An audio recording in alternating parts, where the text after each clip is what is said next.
तो बिल्कुल शिक्षक पढ़ाएंगे। चलिए, विशिष्ट शिक्षक की भी समस्या बोल रहे थे कि उनका जो है वेतनमान जो है नहीं बढ़ रहा है, और उसमें सीनियर और जूनियर क्या सभी समान वेतन मिल रहा है और समान रूप से कार्य कर रहे हैं, जिसकी लड़ाई भी वो लड़ने की चेतावनी भी दे रहे हैं। तो इसलिए सिद्धार्थ ने ही कहा है कि आगे चल करके जो है उनका भी विकल्प निकाला जाएगा, समाधान होगा। तो क्या वो समस्या क्या है? देखिए, अभी जो 2.5 लाख के करीब शिक्षक राज्यकर्मी बने हैं, विशिष्ट शिक्षक बने हैं, सक्षमता परीक्षा 1 और 2 दे करके, उनका वेतन निर्धारण नहीं हुआ है। हमारी मांग है कि सेवा निरंतरता देते हुए समस्थानिक इंडेक्स में फिक्सेशन हो। इंडेक्स वाले मसले को सभी शिक्षक अच्छे अच्छे समझते हैं कि हमने जो 10 साल, 12 साल, 15 साल, 20 साल की सेवा की, जो भी शिक्षकों ने सेवा की है, उस सेवा अवधि के आधार पर हर साल एक इंक्रीमेंट मिलता है, वेतन वृद्धि जिसको हम कहते हैं। तो किसी ने 10 साल की सेवा अवधि दी है तो उसको 10 इंक्रीमेंट मिलता है, वो 10वें इंडेक्स में फिक्सेशन है उसका। किसी ने 15 साल की सेवा की है तो 15वें इंडेक्स में फिक्सेशन है। लेकिन अभी क्या कर रहे हैं विभिन्न जिला के शिक्षा पदाधिकारी लोग, सबका एक समान उठा करके चौथे 5वें इंडेक्स में फिक्सेशन कर दे रहे हैं। तो ये जो 10 बरस 15 बरस की सेवा अवधि रही है, सेवा काल रहा है, उसको तो आप खत्म कर दे रहे हैं। बस मूल वेतन का संधारण कर दे रहे हैं। किसी के भाई 30,000 था तो अभी भी 30,000 वेतन रहे, लेकिन वो वेतन संधारण करने की प्रक्रिया में जो ये सेवा निरंतरता और ये जो 10 साल 12 साल की सेवा अवधि का लॉस हो रहा है, इस पर कोई शिक्षा विभाग के पदाधिकारी क्लियर कट बात बताने को तैयार नहीं है। हमने जब कई जिलों में इस तरह की मांग की कि नहीं, जिस इंडेक्स में नियोजित शिक्षक के तौर पर वेतन निर्धारित था, पंचायती राज व्यवस्था के शिक्षक के तौर पर निर्धारित था, उसी इंडेक्स में राज्यकर्मी यानी विशिष्ट शिक्षक के पद पर भी वेतन निर्धारण होना चाहिए। यानी कोई शिक्षक अगर 14वें इंडेक्स का वेतन का लाभ उठा रहा था तो विशिष्ट शिक्षक बनने के बाद भी उन्हें वही 14वें इंडेक्स का वेतन मिलना चाहिए।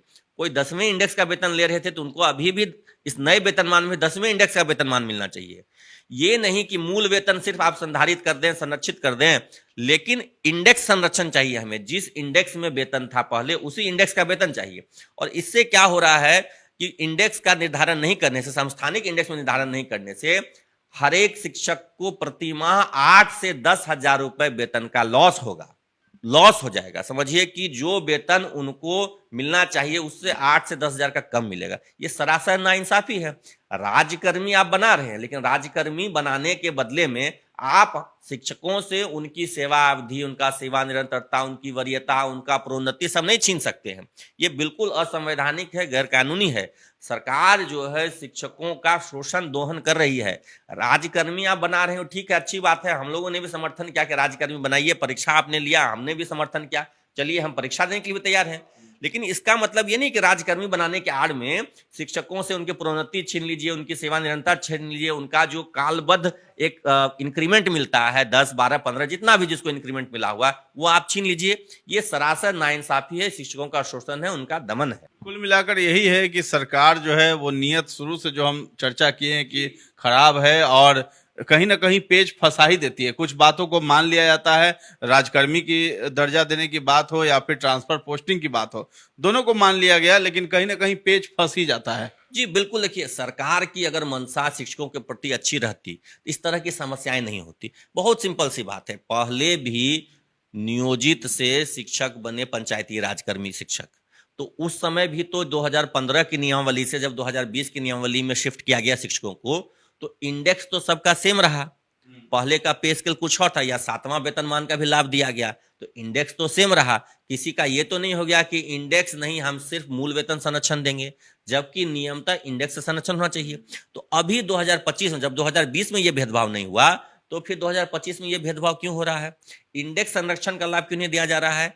समस्थानिक इंडेक्स में फिक्सेशन करने के बदले सिर्फ मूल वेतन का संरक्षण देते हुए 8 से 10,000 रुपए का ये घाटा क्यों दिया जा रहा है? यानी शिक्षकों के प्रति सरकार की मंशा सही नहीं है।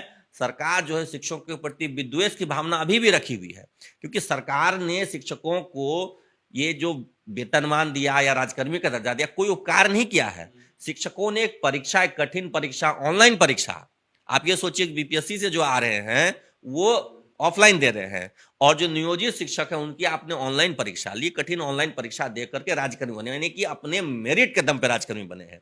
आपने कोई उनको तोहफा, गिफ्ट, उपहार नहीं दिया है राज्यकर्मी बना करके।